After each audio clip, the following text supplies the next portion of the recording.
All right, everybody, welcome in and thank you for tuning in to our little Newport 2024 road race preview. We're just going to do a quick little preview here of the course. I'm going to ask a couple questions to our race director, and then we're going to do a little flyover describing some specific parts of the course. Sorry about that.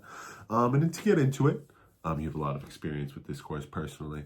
Let's talk about this first 5 miles here, what to expect and how to kick off the race. So I'm Susan, this is Cam. So Cam and I are going to be on course, so if you have any troubles or any needs, you can look for our black trucks. We'll be able to help you. And what to expect the first 5 miles? So what to expect the first 5 miles are beauty. I think that's always the best way to describe Newport. So the first 5 miles are kind of rolling. There's all the adrenaline coming out of the start on Memorial Boulevard next to Easton's Beach.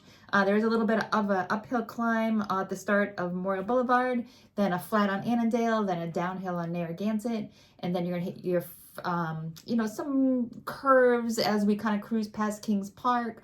Mile 3 is out on Harridan, I believe. Mile 4 is in Fort Getty. And mile 5 is right outside of Jackie Onas's house, Hammersmith. So a little like sweeping views around mile 2, which is Kings Park, and just some rolling back hills right up, I think, until mile 6. All right. But due to some construction this year, I know there's a little bit of changes. Why don't you describe the new changes to our course this year? Sure. So if you're not local, you may not have been following the destruction, the demolition of the historic beach structures at Easton's Beach. So this is a construction project. We don't know the exact timelines. We just know that they're supposed to be starting demolition of the beach structures this spring, likely at the same time the race is going on.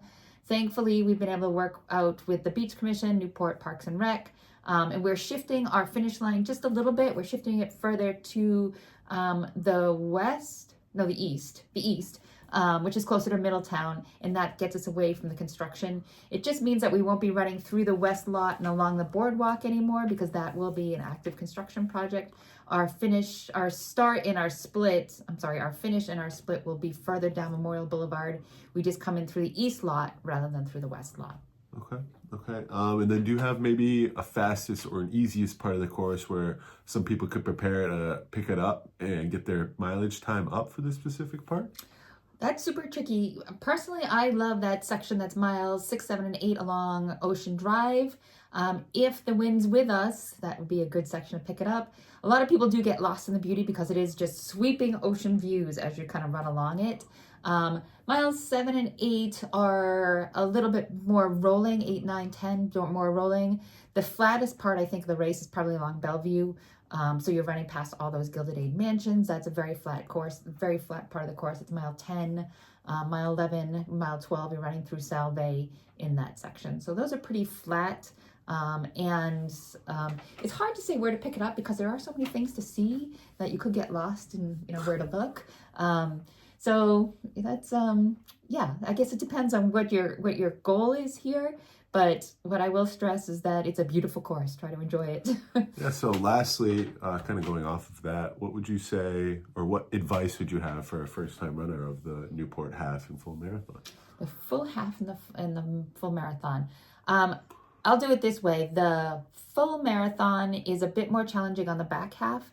The first half is just gorgeous. It's all, like I mentioned, sweeping ocean views and Gilded Age mansions, lots of things to see at all times. So just enjoy it. Particularly if you're a first-time half marathoner, first time to Newport, soak it in. I mean, there's going to be plenty of other half marathons that you do. There's going to be plenty of other races that you do, but Newport is, it's been voted most scenic, I don't know how many times. So really just enjoy it and just try and embrace your childlike love of running.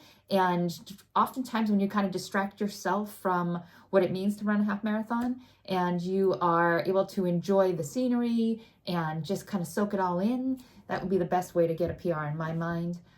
As far as the full marathon, you're also going to have some sweeping views. There is an out and back from mile 18 to mile 23 on Indian Ave. Lots of big, beautiful houses out there. It is a little bit rolling, but not that rolling. My advice that I always give to people doing the full marathon is you're going to see a downhill that's kind of like this, at mile 15. Mile 15 is kind of down here on the downhill. This same thing goes like this for mile 24 and a half. So just remember this, because it's going to turn into this at 24 and a half, which is a critical part of the race. My advice is always just walk up that hill. You know, if you're struggling a little bit, just walk up that hill. The rest of the race is, the rest of the course on the way back is slightly rolling, but nothing terrible. In fact, it's a downhill finish, mile 5, 25, 26 in there.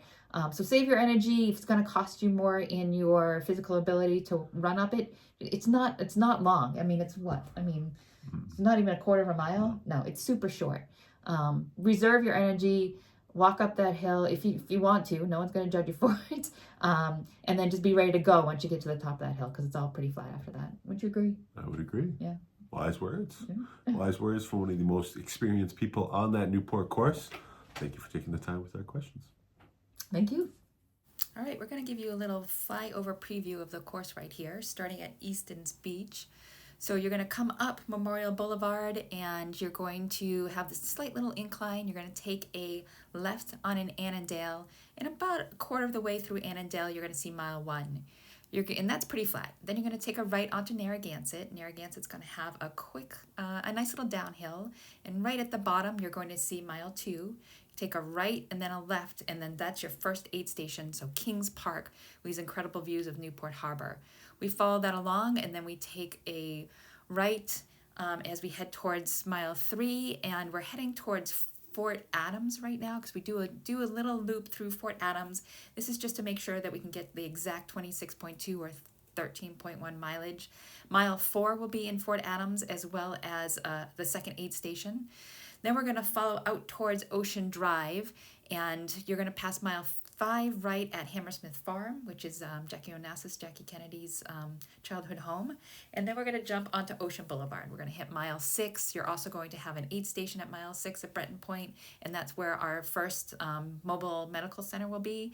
But this is one of the most beautiful parts of the course. So mile 6, mile 7 are all along Ocean Drive, just sweeping views.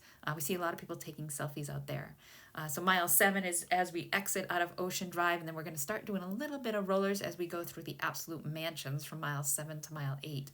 This is where Jay Leno lives, a couple other famous people. Mile 8 is about my favorite spot on the course, and that will be your next aid station. Mile 9 goes past Gooseberry Beach, and then we're going to head back to Memorial Boulevard, where mile 10 will be. I'm sorry, not Memorial Boulevard, Bellevue. So Bellevue is obviously all our Gilded Age mansions that you're going to pass. Rough Point, Breakers, all of them are out here. We're going to take a right onto Ruggles towards mile 11, and then we're going to run through Salve Regina, and that's on Ochre Ave. And then we're going to head back towards Annandale. We're going to take a right onto Annandale, and then we're going to take one more right back onto Memorial Boulevard. So the last mile and a half, 2 miles of the race are the same as the start. And then you're going to head back towards Easton's Beach, and this is where the half will stop. The full marathon will run past mile 13, and they will continue out towards Middletown. So we're going to go out past these beautiful homes. Mile 14 is out here. This is just a gorgeous part of the course. Mile 15 is that downhill that I talked about earlier, and you're going to run out towards Second Beach, out towards Statuesque. You do a little out and back around the Norman Bird Sanctuary. So mile 15, mile 16, mile 17 are all, this is Second Beach, Third Beach, kind of run around this little section of the sanctuary. And you come back along the beach area, very oceany is all I can do to describe it. And so they have a big aid station that's going to be at that triangle, so you'll hit that 3 times, right after mile 15, right after mile 17, and then before we're going to head out to mile 18 is just past the reservoir, and then miles 19, 20, 21 and 22 and 23 are an out and back on Indian Ave. So a little advice, this is where the race does get a little long, just because they say a marathon doesn't really start until mile 20. So all your training this is where it's going to matter. This is where you kind of have to have the mental fortitude to get through the rest of the course. So we do a loop through the neighborhood just after mile 21. Again, that's just to make sure that we get the required mileage, the exact 26.2 needed for certification. We run back down Indian Ave, so we're going to go past mile 22, mile 23. There are 2 aid stations out here. There's one out at the turnaround point, and there's one that's mile 19 on the way out and mile 22 and a half on the way back. We run down past the reservoir again, and you're going to hit that aid station.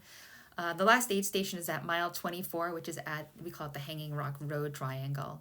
So mile 24, back Surfer's End. You're going to do that uphill that I talked about, 24 and a half, as we run back through that gorgeous neighborhood for mile 25. So just remember, you know, if you need that aid station, that last aid station is at that Hanging Rock Road 24. We run back down towards Easton's Beach, right along 26, and then we run into the parking lot at Easton's, and you are done. Hope you enjoyed the race, and we look forward to hosting you.